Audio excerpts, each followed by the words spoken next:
Jaalatamtuu koo yaa urjii bakkalchaa, jaalalli kan kee jireenya marachaa. Kunoo na oofeera laalalkaan gurraacha, sagaalli dhagaa na dhowwee utaalcha, sagaalli dhagaa na dhowwee utaalcha.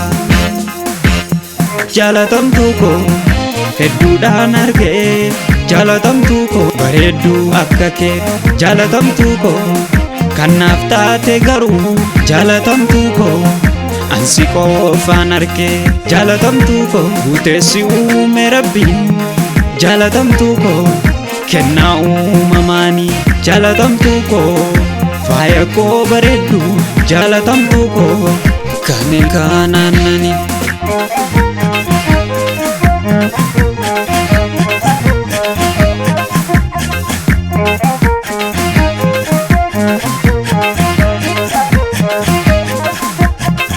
Fayyaanaa ta'ee dheeradhuu umrii, narraa yaaddawii ni dabarte marri. Jiruuf jireenya guutuu ansiin filadhe, hojii ameera kunoo harka koo kennadhe.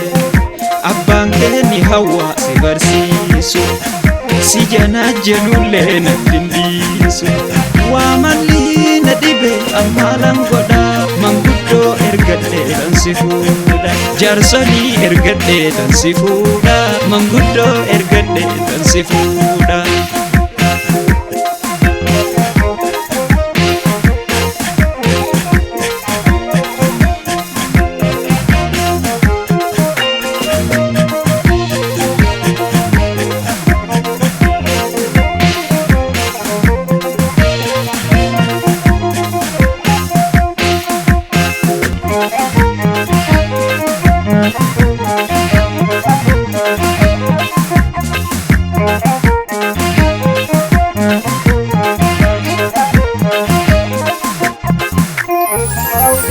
Halkanii fi guyyaa yaanni koo si biraa ni miidhamta jedhee taa'eetiin iraara.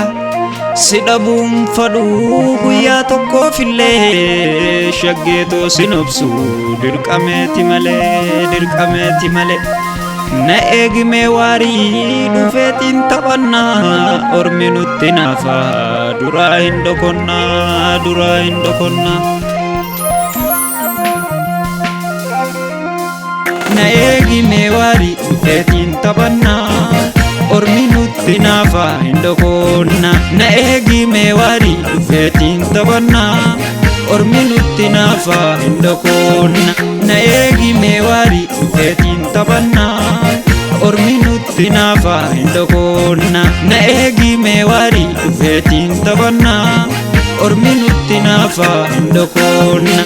Na eegimee waarii dhufeetiin taphannaa, ormi nutti naafaa hin dhokonnaa. Na eegimee waarii dhufeetiin taphannaa, ormi nutti naafaa hin dhokonnaa.